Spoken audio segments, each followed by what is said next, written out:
Good morning, my people. Special good morning to Man City fan. I know say una no happy, so I greet una specially. Sure, I don't chop this morning. Abaka fan too. No Yamanu Baka. Abi wetin happen? Good morning. My name is Ola Daramola, and welcome to Ballon the Talk, your favorite football show on Owambe Sport Up. You already know what we do here. Here we give you football analysis and prediction of our games, Champions League games, and other league games and cup games. But before I go right into it, I would like to give a shout out to our sponsor, Sharpshooter Bet. It's a WhatsApp channel. Just search for Sharpshooter and you get it there. You get daily odds. Who knows? You might get your luck there and become a billionaire. And please, like I always say, do not forget to follow us, like, and turn on your post notifications so that you don't miss any of our posts. So today we'll be giving previews of the games over the weekend. Almost a lot of surprises happen. Man City losing their fourth consecutive games. Almost it never happened before under Pep Guardiola. People were talking about when it happened 2014, 2015 when it was in Bayern. Not be the same thing. In a minute, I'll tell you in details why that one is different from now. Because Pep Guardiola have not been in this situation before. In the rest of this year, we will know how he will come out of it. And also, we'll be talking about other games. Barcelona are losing. Is it because of Yaman? So let's go into it. Brighton 2, Man City 1. This Saturday, Man City losing their fourth consecutive game.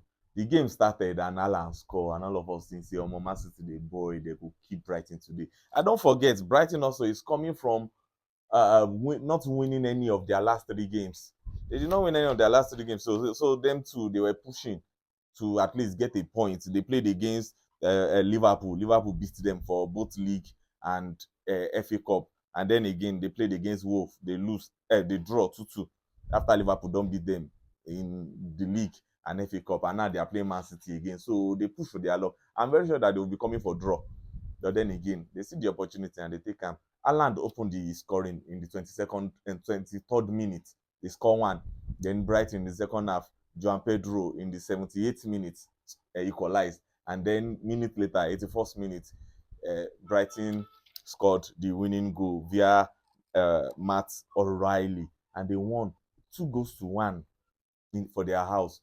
That is Pep Guardiola losing four consecutive games for the first time in his career. It hasn't happened before. Something like that happened in Bayern, but it is not the same thing. In a minute, I will talk about that. So before it, the second game here is Liverpool Villa. Liverpool is on fire this season. They've been winning almost all of their goals. Out of 11 games in the Premier League, they only had a draw against Arsenal and the one unfortunate loss against Nottingham Forest. And in Champions League, they've won all of their games, scoring 10 goals and conceding only one in the Champions League. And in the Premier League too, they've scored, they have 28 points now. They won almost everything, like I said before. They only lost to Nottingham Forest and draw against Arsenal, which they have 28 points. They are leading with 5 points. They are leading Man City with 5 points. They've scored 21 goals and considered just 6 in Premier League this season in 11 games. Do you think Liverpool will win the Premier League this year? I think if they want to win, now is their time. Pep Guardiola's Man City are struggling now, and Liverpool, they are winning everything they can win now.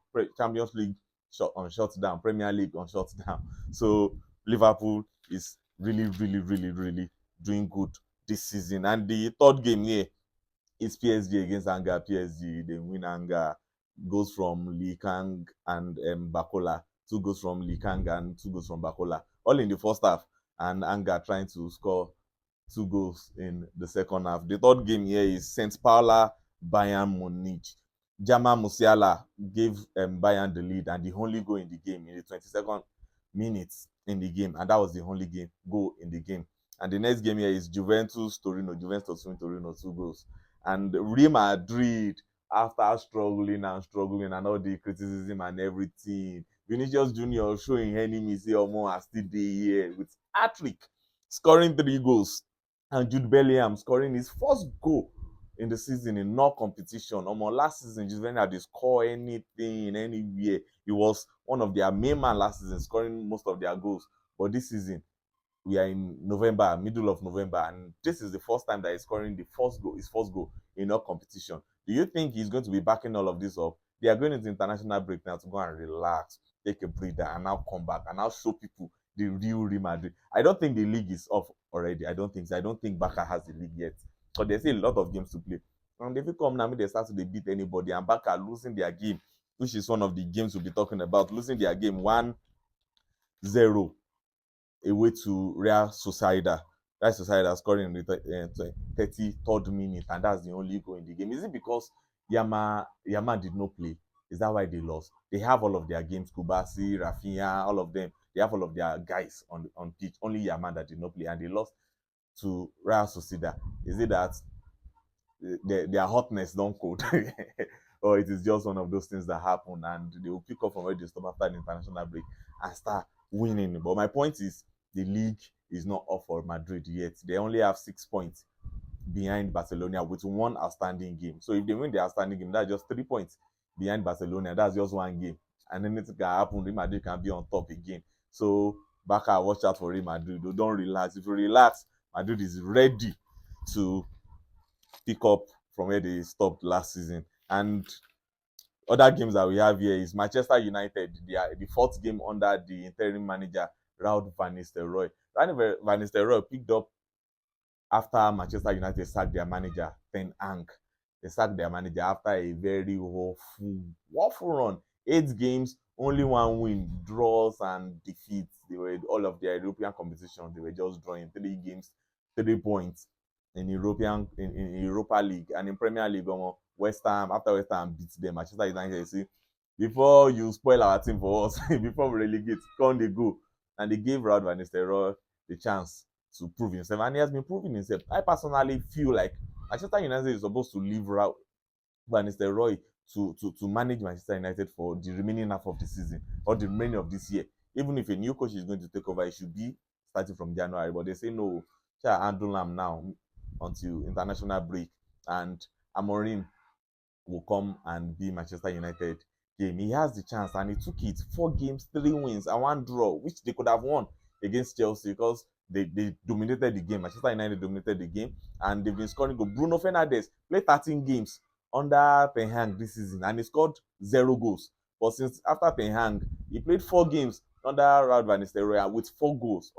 Be like say they don't they wake up now. I think Ten Hag, I agree. I'm a Man U fan too. That's why I'm talking about it with passion.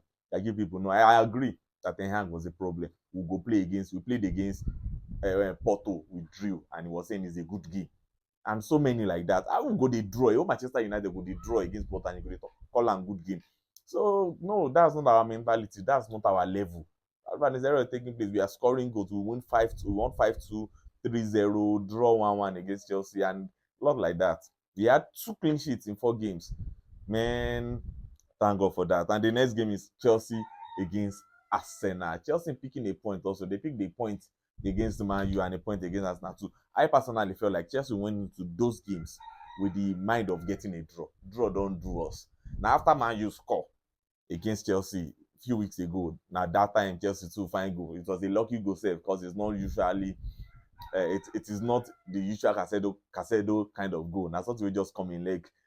My own opinion though, and they scored. And this time around too, after Arsenal score via Montileni and an assist from Odegaard, then Neto scored for Chelsea too. His first Premier League game first Premier League goal in Chelsea, winning and drawing 1-1, keeping Chelsea in third position with 19 points and Arsenal in fourth position with 19 points. Chelsea scoring 21 goals and conceding 13. That's 8 goals different in Premier League, and Arsenal scoring 18 goals and 12 against, making 6 goal difference. That means Chelsea is leading Arsenal with just 2 points, 19 points, third and second in the Premier League table. Also, Inter playing against Napoli, they share the points 1-1 to 1-1 draw. And Atletico Madrid winning Mallorca. Alvarez scoring the 61st minute to give them the only goal of the game, winning the game. And Real Madrid, second in the table, 6 points behind Barca. They won they won.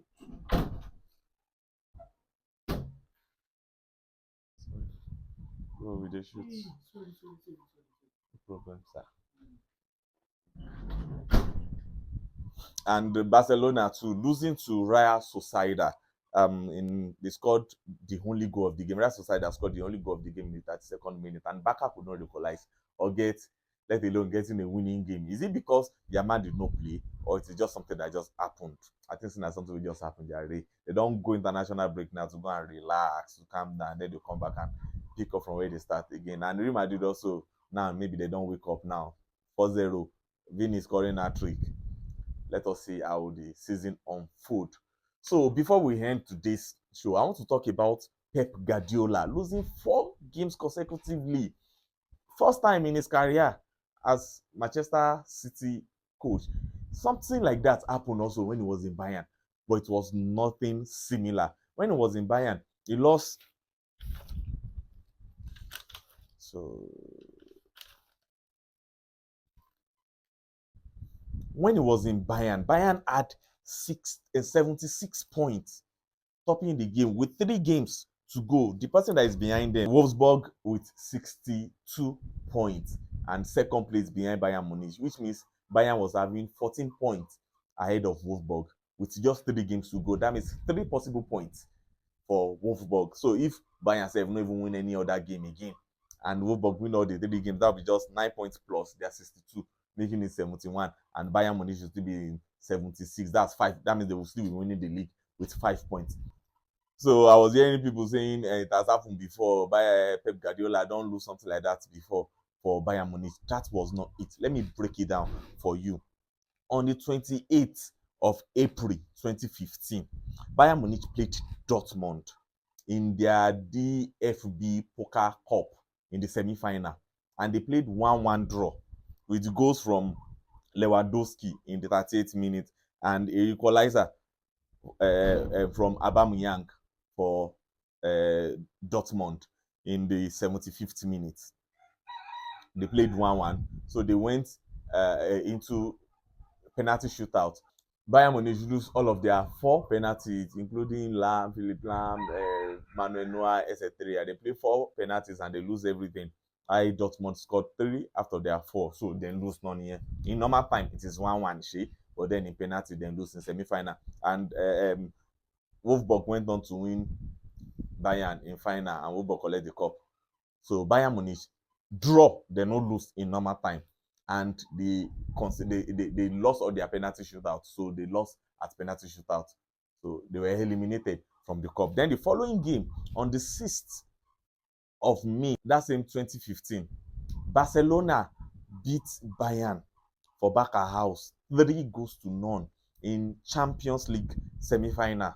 Messi scored 2 goals in the 77th minute and the 80 minute. Then Neymar to score in the 90 minutes plus 4 with assist from Messi. Messi scored 2 goals and make 1 assist in that. On the 9th of May 2015, Bayern Munich lost to Augsburg away 1-0 for Augsburg home. Remember I said before that Bayern Munich have collected the cup already. They have 69 points, 76 points. And the next person to them, which was Wolfsburg, have 62 points. So you know, get out, won't catch them. Now only 3 games remain. That's 9 points. So they lost after a red card, a first half red card for Peperina. They gave Peperina a red card. So it forced the change. They removed Philipp Lam and bring in Manuel Neuer, the goalkeeper. They don't play with that goalkeeper now, so they just do sub. So in the 71st minute, Raul Babadilla scored for Augsburg, the only goal of the game. So they lose that one, making 2 back-to-back defeats. And if you won't count the Champions League, we then draw and lose in penalty shootout, that'll be 3 back-to-back defeats. The only major loss there is that cup save, we then command them, and the Champions League. And they say return leg for the Champions League. But the league we then lose, now just play, they don't collect the cup already.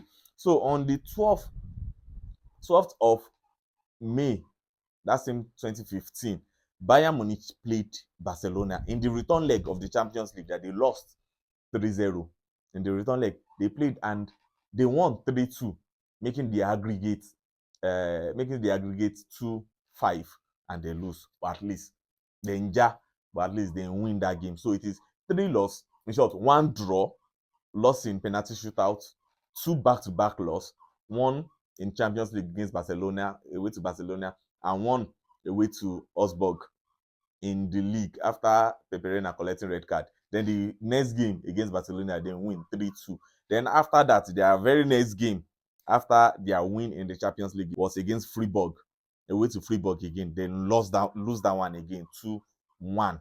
So in these 5 games, then draw one, penalty shootout loss, then lose against Barcelona, then lose against Augsburg, and then they can't win Barcelona again and can't lose against Freiburg 2-1 in a league that where they don't collect already. And the last game of the season against Mainz, they win 2-0. To let una know, say we relax new. Yes, we jump from Champions League against Barcelona, which is something that can happen. And we lost to Dortmund in DFB Poker Cup in the semi-final. Yeah, it happens, but they did not have 4 straight defeats. No, they didn't have 4 straight defeats.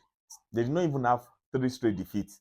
They have 1 draw and they lose 2, then win 1, they can't lose another one. So this has never happened to Pep Guardiola before, losing 4 consecutive games.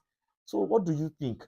How is he going to come out of this? Do you think after this international break, me personally, I believe say Man City if you come back next year, make dem dey win anybody, make dem clear all of their games, their next 10-15 games. In short, when it was in Bundesliga, I had this rubbish results at the end of the season. The very next season that he came back, he won his next 10 games. Like he beat all of them, by scoring 33 goals in 10 games. 33 goals in 10 games, and just considering I think just 4 or 5.